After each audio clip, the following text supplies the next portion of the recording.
Dans cette vidéo, je vais te parler des coudes. Je vais t'expliquer ce que tu peux faire pour renforcer tes coudes dans un cadre CrossFit. Mais si tu ne fais pas de CrossFit, cette vidéo peut t'intéresser aussi. Cette vidéo m'a été inspirée par une personne qui m'a posé une question sur Instagram qui me disait qu'elle ressentait des gênes et des douleurs au niveau des coudes quand elle faisait de la gym CrossFit. En toute première chose, je vais commencer par te dire que le coude, c'est une articulation qui est entre le poignet et l'épaule. Pour l'instant, je ne t'apprends rien. Mais du coup, ce qu'il faut garder en tête, c'est que renforcer ton poignet et ton épaule, ça va venir aider tes coudes parce que dans le corps, tout fonctionne ensemble, mais encore plus les articulations qui sont proches les unes des autres. Donc si tu fais du CrossFit et que tu ne fais pas encore de renforcement spécifique pour tous ces petits muscles qui sont autour de ton épaule, je ne sais pas ce que t'attends. Une de mes toutes premières vidéos, c'était sur 4 exercices pour renforcer tes épaules et leur créer des fondations solides.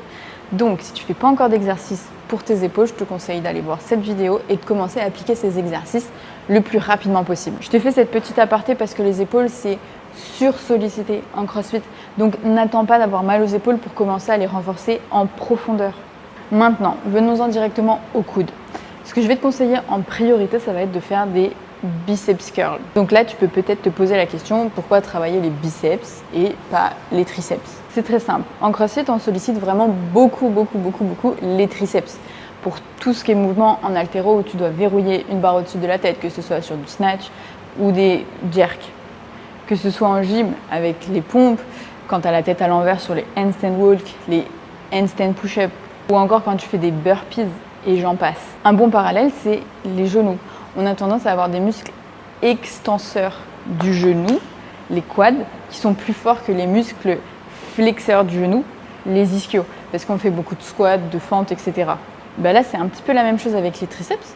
On a des muscles extenseurs du coude, donc les triceps, qui sont parfois un peu plus sollicités et donc un peu plus forts que les biceps, qui sont des muscles fléchisseurs du coude. Donc pour rééquilibrer tout ça, tu viens faire des biceps curls. Et si tu me suis déjà depuis un moment, tu sais que l'équilibre, c'est quelque chose de très important. Donc tu commences les biceps curls avec des versions assez classiques et ensuite tu pourras varier cet exercice en variant la position de main et même la position de coude. Petit aparté sur les biceps curls. Quand tu fais des biceps curls avec le coude qui est devant toi, tu viens mettre l'emphase sur la petite portion du biceps. Et quand tu viens faire des biceps curls avec le coude derrière toi, tu viens mettre l'emphase sur la longue portion du biceps et celle-ci, elle s'insère directement très proche de ton épaule. On peut avoir tendance à vouloir éviter cette version où on a le coude derrière le corps parce que ça vient étirer l'avant de l'épaule, parce que tu peux pas mettre aussi lourd que quand tu as une version avec les coudes devant, parce que tu n'as pas un aussi bon ressenti. Mais c'est super important de varier ces deux exécutions pour avoir un développement global de tes biceps et aussi pour prendre soin de cette épaule. Donc quand tu viens intégrer des biceps curls avant ou après ta séance, viens varier où est-ce que tu mets ton coude. Je vais te faire une petite aparté personnelle. La première fois où je me suis mis en handstand contre un mur, alors ça tremblait dans tous les sens parce que j'avais des épaules qui n'étaient pas du tout stables, mais je me souviens très bien qu'il y avait mes coudes qui avaient vraiment attiré mon attention parce que je les sentais, mais alors pas du tout stables, et j'avais vraiment très peur de faire une hyper extension. Et ça, je me rends compte que c'est le cas de pas mal de femmes. Bon, il doit y avoir des hommes aussi, mais j'ai eu plus de retours de femmes qui me faisaient part de cette sensation-là. Et pour éviter ça, fais des biceps curls parce que qu'est-ce qui empêche ton coude de faire une hyper extension? Donc ça veut dire que ton avant-bras va de ce côté-là, et généralement quand il va de ce côté-là, c'est que c'est pas bon signe. Et bien, c'est ces muscles-là devant, les biceps. Donc, des biceps curls. Et je t'assure que tu veux éviter de faire une hyper extension au niveau du coude parce que moi, ça m'est arrivé sur des HSPU. J'ai fait une légère hyper extension au niveau du coude et ça m'a duré entre 1 mois ou 2 mois. Donc, c'est vraiment pas cool.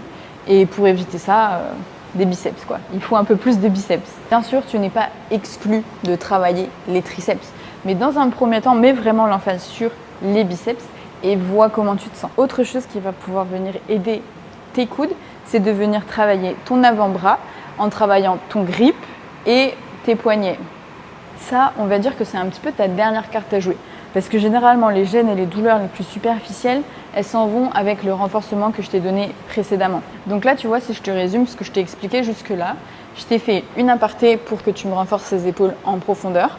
Ensuite, on est descendu pour venir renforcer les bras avec les biceps et les triceps, mais en mettant l'accent sur les biceps.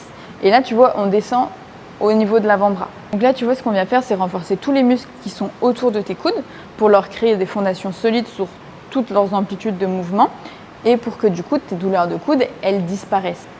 Parce qu'en fait, une douleur, c'est quoi? C'est un signal de ton corps qui t'explique que de par ta vie de tous les jours ou ton sport, tu es juste en train d'excéder ses capacités. Mais du coup, si tu viens renforcer tout ce qu'il y a autour de l'articulation en question, eh bien en fait, cette douleur qui était juste un symptôme du manque de capacité de tes coudes, eh bien, elle va disparaître tout simplement. Donc, pour revenir au travail des avant-bras dont je te parlais, la première chose que je vais te conseiller de faire, qui est optionnelle, mais très conseillée, c'est de venir apporter un maximum de blood flow au niveau de l'avant-bras, c'est-à-dire de venir me congestionner ces avant-bras. Parce que le sang, ça apporte tout ce dont ton corps a besoin pour qu'il fasse son job. Donc, plus tu peux congestionner une partie de ton corps sans avoir mal, ça c'est très important, plus tu vas sentir que tu te sens bien. Pour venir congestionner les avant-bras, j'ai testé plusieurs méthodes.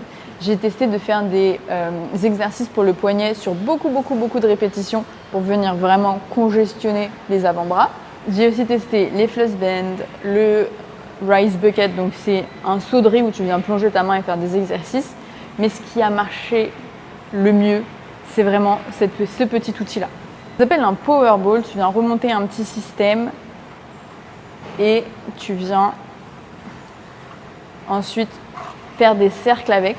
Et ça, je t'assure qu'au bout de 30 secondes grand max, tu as l'avant-bras qui est absolument mort, il est congestionné à fond. Et c'est vraiment ça ce que tu veux. Tu veux vraiment apporter un maximum de sang au niveau de l'avant-bras. Ça, je l'utilise beaucoup pour les poignets parce que celui-là, parfois, il m'embête un petit peu. Mais du coup, en fait, congestionner l'avant-bras, ça sert pour le poignet et pour le coude. Ensuite, si tu veux renforcer tes poignets, tu as 6 amplitudes de mouvement à aller explorer. Tu as l'extension, tu as la flexion, tu as la pronation, tu as la supination et tu as le fait de pouvoir incliner ton poignet des deux côtés. Donc je te mettrai à l'écran des vidéos démo pour ces exercices-là si tu veux commencer à renforcer tes poignets. Mais c'est pas vraiment le but de cette vidéo de t'expliquer en détail comment faire pour renforcer tes poignets. Je t'expliquerai dans quelques instants pourquoi je te montre quand même que tu peux renforcer tes poignets. Ensuite pour le travail de grip, tu vois, tu vas venir du coup t'amuser avec plein de choses différentes. Là tu vois avec l'haltère, là avec le plate, vraiment tu as plein d'options. Je t'en ai montré que 2 là, mais tu peux vraiment t'amuser avec plein de choses. J'ai passé rapidement le renforcement des poignets, le renforcement du grip, c'était volontaire. Parce qu'en fait avec ces options-là, ce que je voulais faire, c'est plutôt te montrer toutes les possibilités de renforcement qu'il y a. Et que si par exemple là, le renforcement des épaules, le renforcement des bras, ça ne fonctionne pas pour ton coude, je veux que tu aies conscience de toutes les possibilités qu'il existe pour que tu puisses te renforcer. Et qu'en gros, ça, c'est que le début. Là, cette vidéo, elle était plus pour les personnes qui font du crossfit et généralement, on n'a pas de très gros problèmes au niveau des coudes. Ça peut arriver, donc si c'est ton cas et que tu as vraiment des gros soucis au niveau du coude, là, il va vraiment falloir explorer tout ça et gagner en capacité vraiment globalement. Mais pour la majorité des gens, tu n'as pas besoin d'aller aussi loin pour te débarrasser d'une douleur. Tu vois, là, par exemple, je pense à d'autres sports qui sollicitent énormément les coudes, qui ont régulièrement des problèmes, par exemple comme au tennis, avec le tennis elbow. Là, juste faire des biceps curls, ça va probablement pas suffire. Donc, tu as plein d'autres options. Par exemple, là, ce qui me vient en tête, c'est le Rise Bucket dont je te parlais tout à l'heure.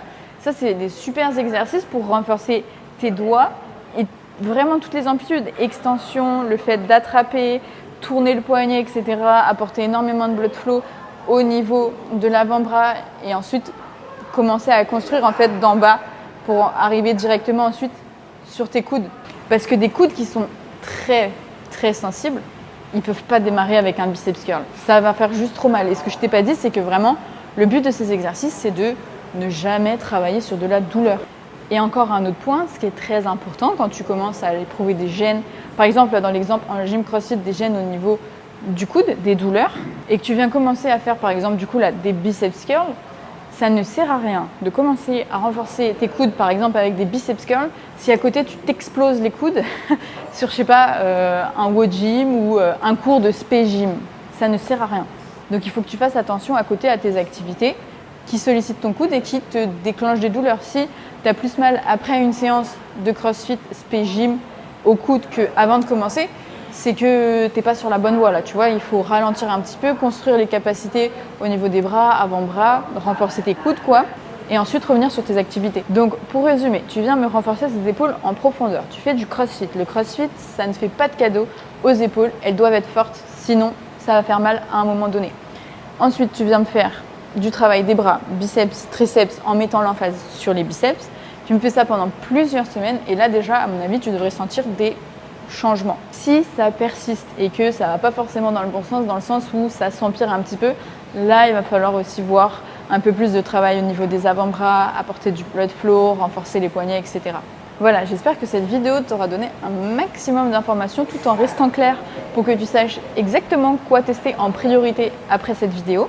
Si tu as la moindre question, tu me la poses en commentaire, je me fais toujours un plaisir de te répondre. Sinon, je te dis à bientôt et pense à t'abonner pour voir les prochaines vidéos.